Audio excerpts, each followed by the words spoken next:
I'm Renee Horne with Elder Options. I'm a caregiver support coach, and today we're going to discuss the human side of who we are in relation to being a caregiver. As caregivers, we have to think about so many aspects of taking care of our person. We focus on the schedule, their physical care, such as bathing and dressing, and their medical care, like medications and doctor's appointments. We have to take care of the legal issues, we have to do the shopping, planning, financial, and the list goes on. And this list doesn't even include the behaviors such as repetitive questions that we have to address. But you, as the caregiver and the person in your life, are more than the tasks and responsibilities that make up your day. We're human. There is that deeper part of our spirit or our essence that makes us unique. How, as caregivers, do we continue to foster the human side of care for ourselves and our person? I want to encourage you to take a moment and think about what this looks like for you. What makes you and your person unique? What are your passions? Our current situation might not allow us to experience things the way that we did in the past. It doesn't mean those things have to go away either. Let's consider some of the special components that make up who we are. That is a unique to being human. How about the social aspect? Did you enjoy big social gatherings or just getting together with one or two people over coffee? How about your person?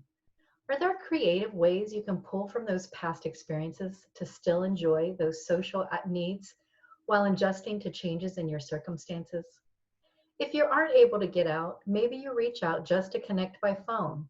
You might even consider recreating something you did out and do that where you are. How about a tea party? How about dancing? And social media is all the craze these days. I know some of you are struggling with the social aspect right now and feeling especially isolated. We have a special teletalk line at Elder Options. If you need to talk to someone for any reason, call our Elder Helpline and say you're interested in this resource. What was or is your career? This makes up a large part of our years. Even if we are retired, for many of us, we felt a sense of fulfillment and purpose on that aspect of our lives.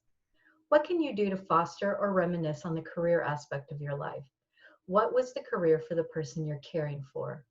What would they enjoy remembering about those days? What about your creative and artistic side? This means different things for different people. Some like to write, some like to refurbish furniture. Since this stay-at-home order began, I have started coloring more using colored pencils.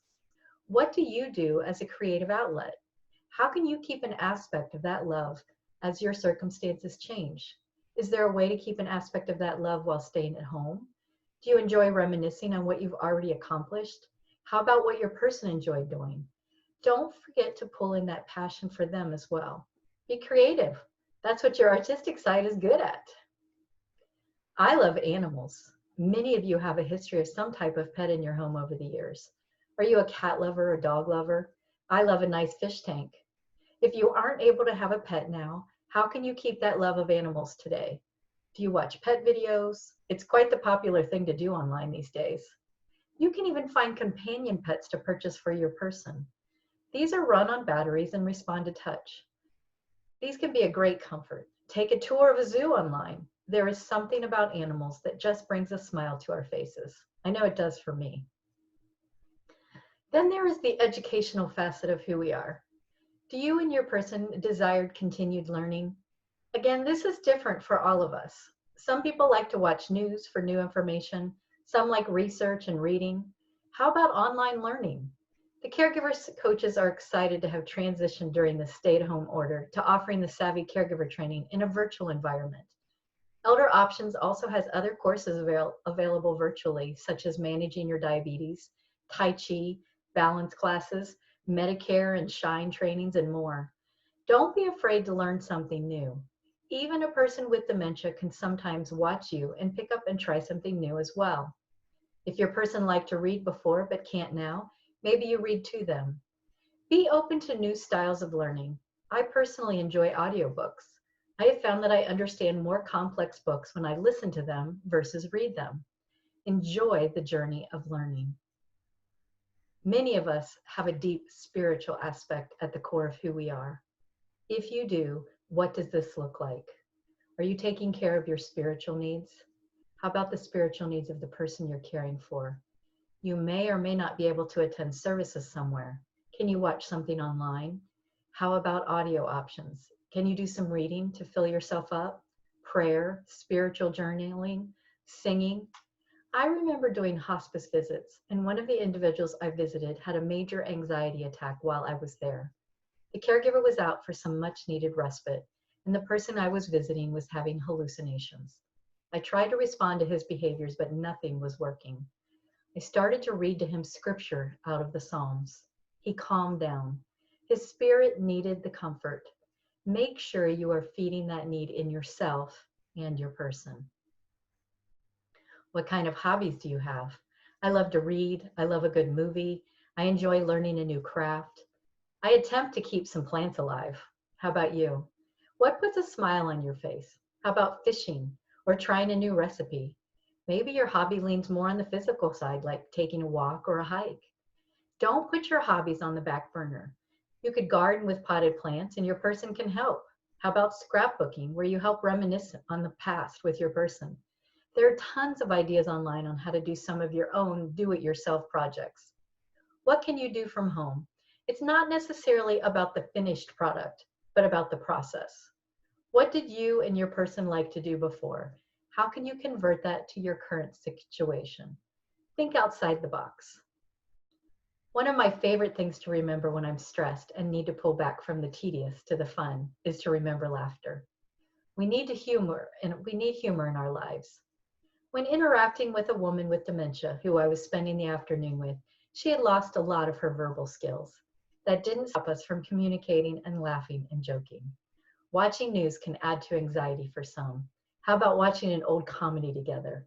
For a person with dementia, watching something they've already seen can bring a sense of calm, and adding the laughter to the mix only lightens the mood.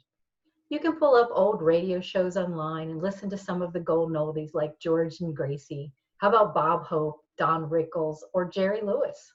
Enjoy a good laugh. Some of my own mistakes are the best material for laughing. Sometimes we have to step back from the stress and see the humor in a situation. It's hard to hold on to those tightened muscles and holding your breath from being anxious when you're laughing. Go ahead, give it a try. When pondering this subject, I wanted to think of things that I rely on to make me feel human, special, noticed, appreciated. One important aspect for me is touch.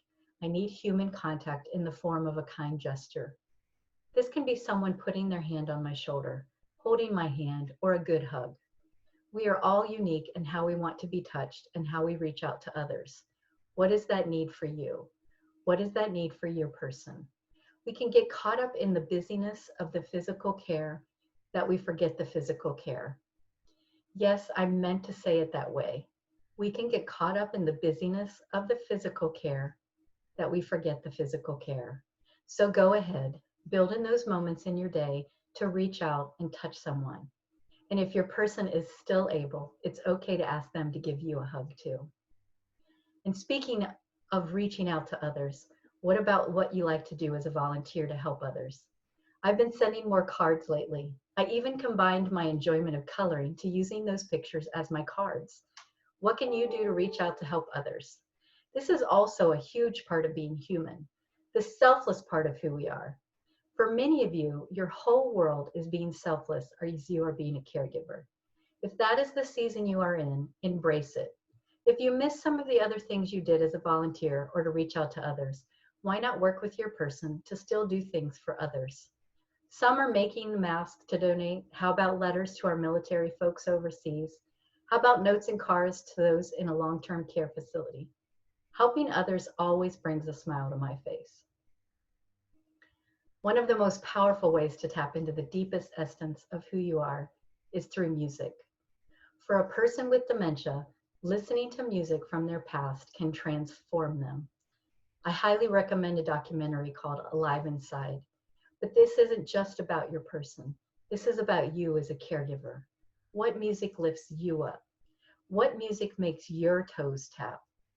What music makes you contemplative? What music gives you a bit of pep in your step?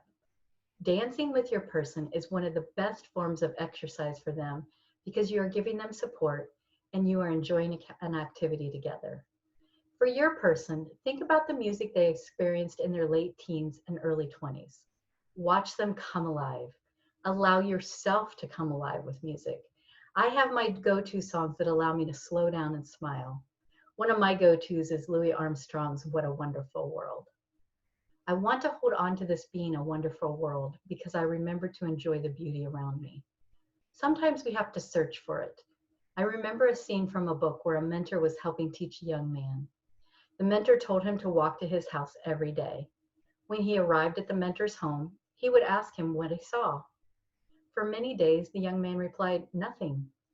The mentor would reply, "Then you aren't really looking." I have to remember that for myself. We need to find the beauty in the things that we forget to focus on. I've been known to stop and just watch the complexity of a spider building its web. My husband has learned to accept that I become like a little kid over the excitement of anything of mine that actually bloomed. I like to stomp on dead leaves and hear the crunching sound. How about you? For your person, they might forget something they experienced the day before, but that doesn't change the power of the moment while they were experiencing it. Apply that same idea to yourself. Instead of overthinking the projects and outcomes, enjoy the specialness of the moments. Enjoy the social moments with others, big or small, virtual, phone, or in person. Relish the art process just as much as the final art. Enjoy learning just for the sake of learning. Feed your spiritual needs with moments of study, prayer, or reflection. Enjoy the hobby that you have put to the side, or even try a new hobby. Slow down your caregiving duties to just hold their hand or put a comforting hand on their shoulder. Reach out to someone else to let them know you care and are thinking of them. And finally, don't forget to fill yourself up with music that feeds your soul. Close your eyes. What's the first songs that come to mind? Let it nourish your human side. I love the quote by Oscar Wilde, "Be yourself, everyone else is taken." Doesn't this really describe the collection of everything that makes you unique? Enjoy that human side of yourself and foster it in the person you care for. The result will be unlike any other experience of anyone in the world. Isn't that a mind-blowing thought? You are amazing. Believe it. I told you so. I challenge you today to take a few moments to think about what makes you like no one else you've ever met. You are special, and we at Elder Options and the Caregiver Support Team celebrate you. If you want to learn any more about our classes or resources, give us a call. And thanks for sharing these moments with me. I'm honored.